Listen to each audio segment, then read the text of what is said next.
Welcome to our channel, where real stories filled with emotion and powerful impact are brought to life with honesty and depth.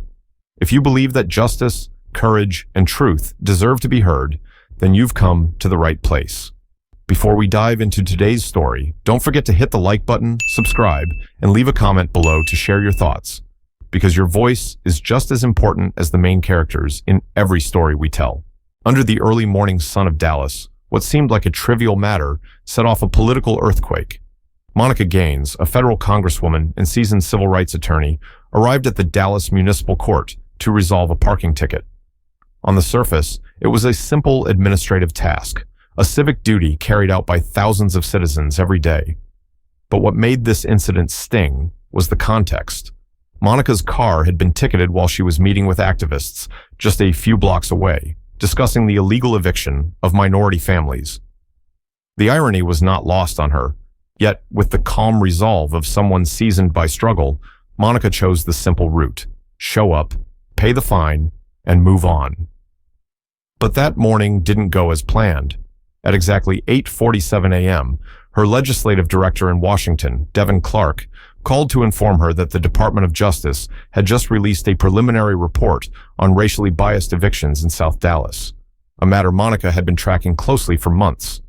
Instantly, she had to join an emergency call with the Department of Housing and Urban Development while also coordinating with city officials, urgent and necessary steps to defend the housing rights of thousands of constituents now at risk. The call lasted longer than expected. When Monica finally walked into courtroom 3B, the clock read 9:19, 19 minutes late. She entered with her signature poise, a sharp navy blue suit, confident strides echoing across the polished wooden floor.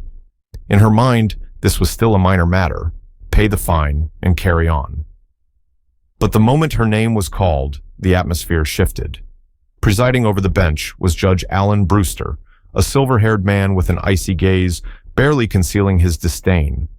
He didn't see a duly elected official. He saw a black woman arriving late to his courtroom. And from that very moment, what should have been a routine proceeding erupted into a symbol of power, prejudice, and a coming battle for justice, in the very place where justice was supposed to be upheld. The atmosphere in courtroom 3B froze as Judge Alan Brewster looked up and glanced at the woman who had just entered. With a sneer in his eyes and a cold, biting tone, he said, "Oh, Congresswoman Gaines, what an honor that you've decided to grace us with your presence." Each word cut like a blade, not a greeting, but contempt thinly veiled in formality. Monica Gaines didn't flinch. She walked to the witness stand, composed and steady, apologizing for her tardiness, explaining that she had been handling an urgent call with the Department of Housing over the housing crisis unfolding in the very district this court was meant to serve. But Brewster cut her off without hesitation. "Enough. This is a courtroom, not a CSPAN broadcast. You're held in contempt for your lateness and your disrespectful demeanor." The courtroom stirred with whispers. The fine was announced: $50, payable immediately. Monica didn't protest. She simply pulled out her phone, paid the amount, and quietly looked at the court clerk, who couldn't meet her gaze. The money meant nothing. What mattered was the display of dominance. This wasn't about enforcing the law. It was a performance. A strike at her dignity, meant to put a woman in her place for daring to walk into a space long reserved for those who know their place. And then, Monica spoke, not to challenge the fine, but to ask a single, pointed question. Would this court have responded the same way if I were a white male attorney, late for the exact same reason? The room seemed to tilt. Brewster flushed red and barked that this was no place for political theater, threatening an additional contempt charge if she didn't stay silent. But Monica didn't back down. With a voice sharp as a blade, she replied, "It's not political to question fairness. It's civic duty, especially when I've sworn an oath to defend the Constitution." In that moment, power began to tremble. Monica didn't just refuse to bow. She exposed the abuse of authority cloaked in robes and a gavel. And while Judge Brewster scrambled to regain control, a quiet earthquake had already started to shake the foundations of a courtroom that hadn't been challenged in far too long. The tension in courtroom 3B, already taut, became suffocating as Monica Gaines delivered her pointed question. Would a white male attorney, late due to official duties, have been fined the same way I was? Her words struck like a hammer in the silence, not because they were impolite, but because they were undeniably true. For a moment, every eye in the room, from defendants and court staff to reporters, turned to the bench. And instead of responding with reason, Judge Alan Brewster replied with anger, "Watch your words, Congresswoman Gaines. This is not a place for you to manipulate public sentiment." But Monica wasn't seeking sympathy. She was seeking truth. And when Brewster threatened her with another contempt charge, she stood firm. "I'm not here to perform. I'm here to ask the questions this court should have been asking itself a long time ago," she said, her voice steady, unwavering, controlled. The room fell into a silence no longer rooted in respect for power, but in the quiet anticipation of something shifting. And then it happened. When Monica declared, "I formally request that Judge Brewster recuse himself from this case for displaying bias and retaliatory conduct," a soft gasp rose from the back of the courtroom. Brewster let out a laugh, forced, tinged with disbelief and fury. "You think I'm retaliating over a parking ticket?" Monica didn't flinch. Her face remained composed. "I think you're punishing me not for being late, but for who I am, for what I represent, and because I dared to speak in a space where you're used to people staying silent."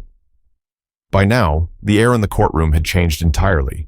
The observers, a young mother holding her child, a construction worker in a reflective vest, a thin college student gripping a folder, exchanged glances as if awakened.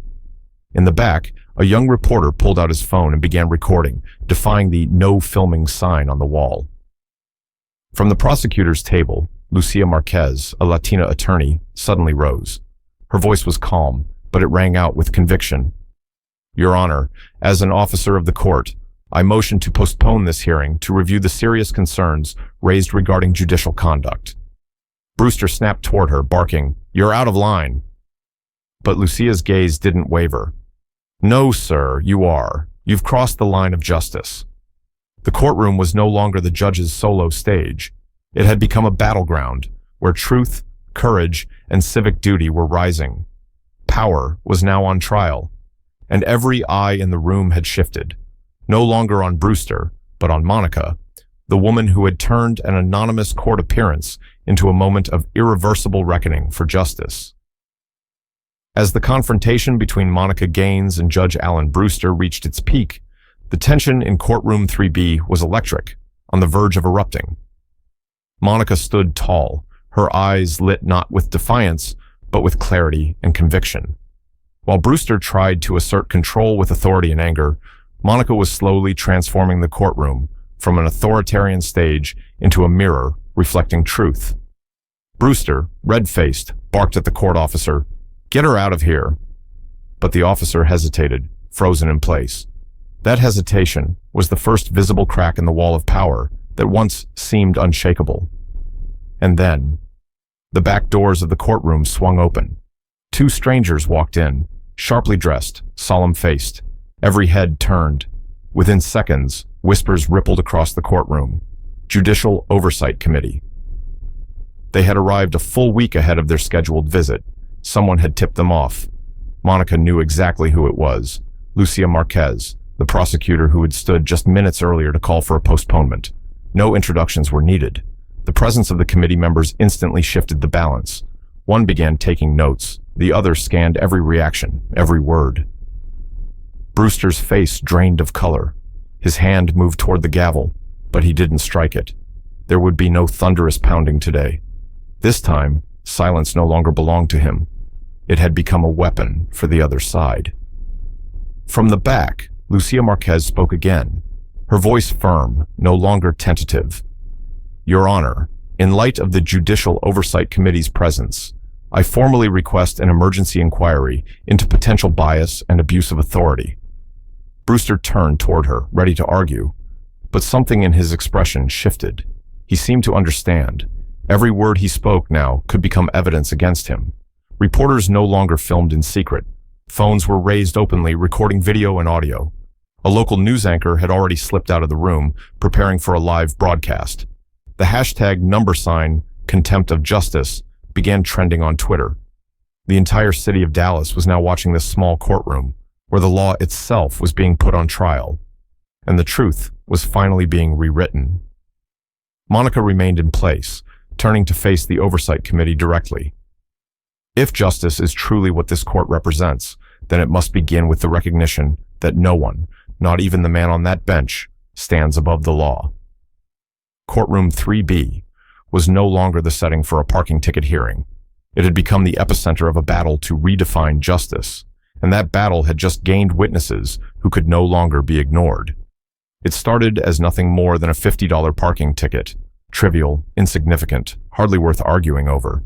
But less than 24 hours later, it had become the spark that ignited a judicial revolution in Dallas. What happened inside courtroom 3B was no longer just a simple hearing. It was a direct strike at the heart of a system that had gone unchallenged for far too long. And the one holding the spear was Congresswoman Monica Gaines. Within hours of her confrontation with Judge Brewster, video clips of Monica's exchange with the judge spread like wildfire across social media. The hashtags #contempt of justice, #Gaines versus Brewster, and #courtroom bias surged to the top of national trending lists. Major networks, CNN, MSNBC, The New York Times, aired every gripping minute of the courtroom drama. But the support Monica received didn't come from sensationalism. It came from a deep well of empathy, from millions who had felt the cold sting of invisible power in rooms where justice was supposed to prevail. Hundreds of messages, handwritten letters, and personal stories flooded Monica's office. People, single mothers, veterans, students, laborers, began sharing similar experiences, being disrespected, wrongly fined, ignored, or punished simply because of the color of their skin, their social status, or because they didn't know how to perform the way courts silently expected them to. Each story was a puzzle piece in a larger picture of injustice that had quietly persisted in the system for decades, and for the first time, someone had stood up, unflinching, uncompromising, ready to pull back the curtain for the entire nation to see. Meanwhile, the Judicial Oversight Committee launched a formal investigation. Old complaints against Judge Brewster, once dismissed or buried, were now being reopened. A disturbing pattern emerged. Defendants of color were handed harsher fines, interrupted more frequently, and held in contempt at 3 times the rate of their white counterparts. What Monica faced wasn't an exception. It was the system. But Monica didn't let the momentum stop at outrage. She acted. Within a week, she announced the formation of a judicial reform task force, outlining concrete measures, courtroom oversight, mandatory anti-bias training for judges, and public reporting of sentencing data broken down by race, gender, and income level. For Monica, that parking ticket wasn't the first injustice she had faced, but it was the last straw. And this time, she didn't walk out of the courtroom in silence. She walked out with a movement behind her. The formal investigation began shortly after Monica Gaines stepped out of courtroom 3B, but the impact of the incident had already echoed far beyond any official statement. Over the following week, the media published exposés revealing a chilling truth. Judge Alan Brewster hadn't accidentally revealed bias. He was the embodiment of it. Old case files were reopened. Complaints once buried under mountains of procedure were finally brought into the light. And from within Dallas's own judicial system, whispers began to grow louder. Brewster had received internal warnings, had been the subject of multiple public defender complaints, and had even been accused of openly humiliating defendants in court. But no one had dared confront him until Monica. At a closed-door session convened by the Judicial Oversight Committee, Monica sat before the panelists, her face composed and steady. She didn't ask for sympathy. She simply told the truth. I came to court over a parking ticket, but I was attacked not because I did something wrong, but because I didn't stay silent the way he expected. I didn't play the role. I didn't bow my head. When one committee member asked, "And what role do you think he expected you to play?" Monica answered without flinching, "The obedient black woman. The one who doesn't look power in the eye." Her words silenced the room. As Monica spoke inside, hundreds had gathered outside the courthouse. They carried signs, gave speeches, shared their own stories.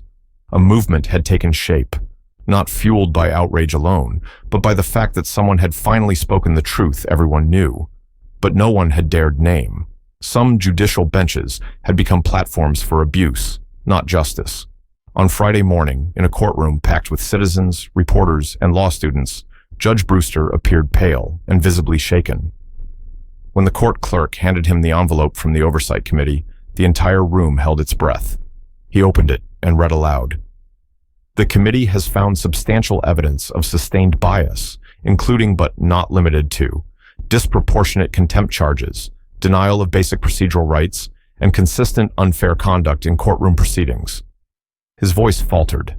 I am hereby suspended effective immediately, pending formal removal proceedings. No applause, no cheers, only a silence so deep it was haunting, not of fear, but of healing. Monica sat in the front row. She didn't smile, didn't raise her fist. She simply bowed her head and took a deep breath.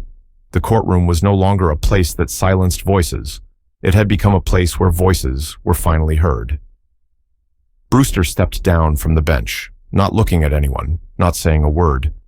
The black robe he handed to the clerk was no longer a symbol of power. It was a discarded shell from a fallen regime. After Judge Brewster stepped down from the bench, the city seemed poised to exhale, as if the storm had passed. But Monica Gaines knew better. The fall of one man was not the finish line. It was the starting point of something deeper, bolder, a transformation from the roots up.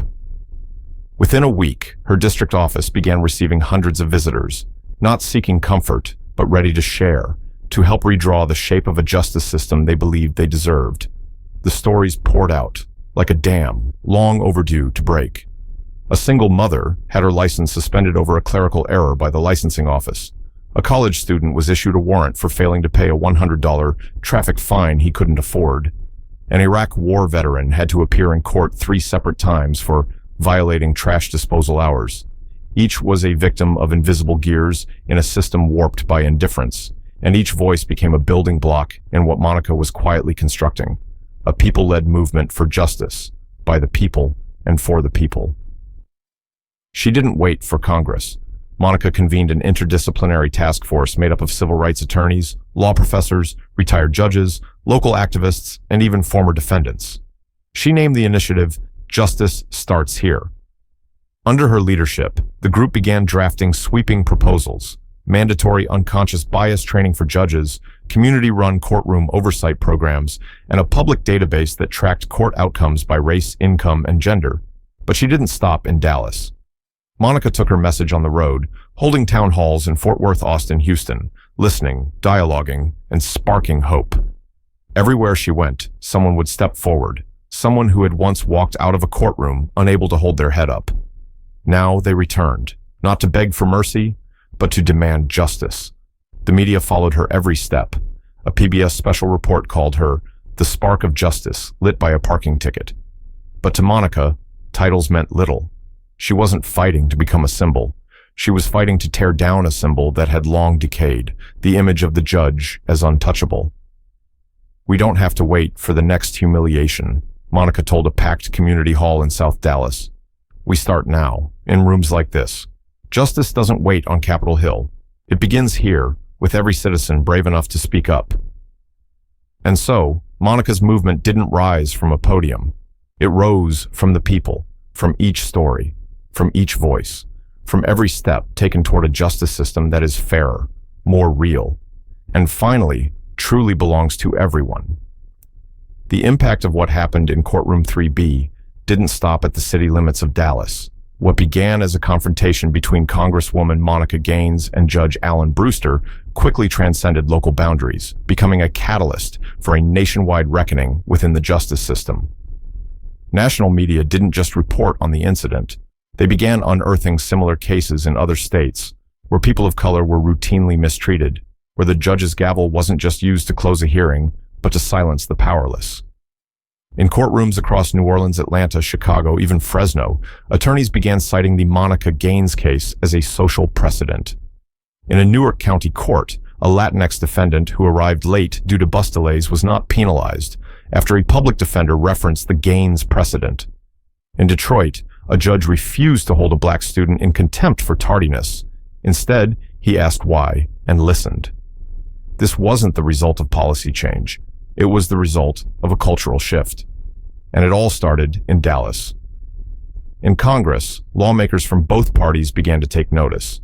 When Monica introduced the Judicial Integrity and Bias Prevention Act, the bill quickly drew interest not only from progressive representatives, but also moderate conservatives, those who recognized that public trust in the justice system was dangerously eroding. The bill proposed mandatory annual implicit bias training for district and state judges, transparent sentencing reports categorized by race and income, and the creation of community judicial review panels, groups of citizens empowered to monitor and provide feedback on courtroom conduct. Even before the bill passed, several states began piloting Monica's reforms. In Oakland, a Justice Watch program launched with the participation of law students and former defendants. In St. Louis, periodic public sentencing data reports began, including previously unreleased racial disparity statistics, a move without precedent. Most importantly, judges themselves began reflecting. A group of young judges in Colorado publicly endorsed the reform initiative. A judge in Nashville wrote in a published op-ed, "The Gaines case does not threaten our system. It rescues it from moral decay." The story of Monica Gaines was no longer just about one woman. It had become a democratic tide, sweeping across courtrooms, judgeships, and citizens alike, forcing each to confront themselves. And now, as Monica appeared on national television, she wasn't representing a party. She was representing an awakening. And with every gavel strike from now on, people wouldn't just hear the sound of authority. They would hear the echo of accountability. 3 months after Courtroom 3B erupted as the epicenter of a judicial reform movement, Monica Gaines returned to the place where it all began. There was no crowd, no media lenses, no applause. Just a quiet late afternoon, the Dallas courthouse strangely still, as Monica, clad in a charcoal gray coat, quietly stepped through the same door that once echoed with insults, but also became the birthplace of a movement. Courtroom 3B was empty. The judge's bench was dusted over. The prosecution and defense tables sat in silence. On the wall, the court's official seal still hung high, but the light that once glared on it now appeared softer, more honest, the way justice should always be. Monica walked to the defendant's table, the spot where she once stood, once held in contempt for being 19 minutes late on a stormy morning. She placed her hand gently on the worn wood, as if listening to the echoes of voices that had once been silenced there. But now, no one dared silence anything anymore. Judge Brewster's name had been officially erased from the court's assignment roster. Courtroom 3B was now temporarily overseen by an interim judge known for a calm demeanor and a clean record. Every week, community judicial observers sat in on hearings, taking notes, evaluating proceedings, not to intimidate, but to ensure that power never stood alone again. And in that silence, Monica understood. She hadn't come back to close a chapter. She came to confirm a truth. Justice isn't redesigned in a day, but it can be heard if someone is brave enough to speak. She had done just that, and now hundreds of others were doing the same. Outside the courthouse, the city of Dallas continued to evolve. Monica's reform model had been officially adopted by the city council in a landslide vote, a victory once deemed impossible. Law schools began teaching the 3B incident as a living case study in civic responsibility. And in a small Oak Cliff neighborhood, an 11-year-old girl named Amara, who had watched Monica's courtroom standoff, wrote in a school essay, "When I grow up, I want to stand in court and not be afraid, just like her." Monica turned and walked away from the room where it all began. Each step echoed across the empty tiled floor, like the steady heartbeat of a justice system slowly coming back to life, not trembling anymore, but filled with hope. She didn't need to stand on a high bench. She just needed to stand tall. And her mission, now, was no longer a blazing fire, but a lighthouse, guiding justice to a place it should never again stray from, the light. The story of Congresswoman Monica Gaines is not just a confrontation between one woman and a judge. It is a resounding reminder of civic responsibility, the value of courage, and the role each of us plays in upholding justice. It began with what seemed like a meaningless parking ticket, but through unwavering determination and a voice that refused to be silenced, Monica transformed a moment of humiliation into a turning point for systemic change. Not through political power, but through integrity and an unyielding spirit. The greatest message is this: every change can begin with something small, as long as we do not stay silent. In everyday life, many of us have faced injustice, at school, at work, in public services, or even in a courtroom. And sometimes we choose silence to avoid trouble, believing our voice isn't loud enough. But Monica's story proves that one voice, raised at the right moment, one person who dares to say no, can spark a shift in a system long used to operating in the shadows. Another powerful lesson lies in the strength of truth and persistence. Monica didn't lash out, didn't insult, didn't compromise her dignity, even when disrespected. She responded with reason, with facts, and with the conviction to elevate a personal injustice into a public cause. In our daily lives, we too can learn to argue responsibly, to let reason guide us more than emotion, and, above all, not to back down when we know we're right. Finally, Monica's journey reminds us that justice isn't some distant concept found only in law books. It lives in the choices we make every day. When we defend the vulnerable, when we speak out against unfairness, when we choose truth over convenience, we become protectors of justice. If every citizen carried Monica's spirit, no need for a title, no need for office, society would begin to change at its very core. Anyone can be the spark that starts a transformation. You may not sit in a courtroom, but you might be in a boardroom, a classroom, or behind a checkout counter. And there, your courage, your decency, and your moral clarity can carry just as much weight as the loudest gavel strike. Justice isn't far away. It starts with you.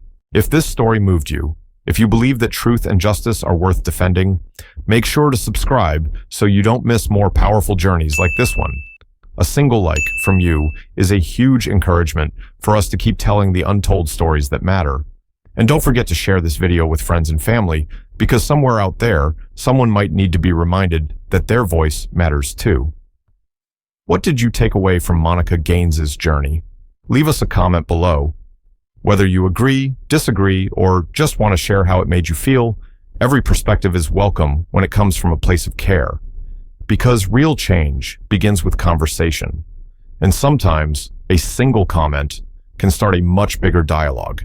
Disclaimer: all content shared on this channel is intended to convey social messages, raise public awareness, and create an open space for dialogue around issues of justice, civil rights, and systemic reform. The stories, characters, and scenarios may be adapted, renamed, or partially fictionalized based on real events in order to serve the purposes of storytelling and emotional engagement. We do not intend to target or criticize any specific individual, organization, or institution, and the opinions expressed in our videos do not reflect the official stance of any governmental body, legal authority, or institution. We encourage viewers to approach the content with an open mind and a spirit of constructive engagement, and to draw their own conclusions with critical thought and personal discernment. Feedback, comments, and differing perspectives are always welcome, as long as they are expressed with respect and a willingness to engage in meaningful conversation.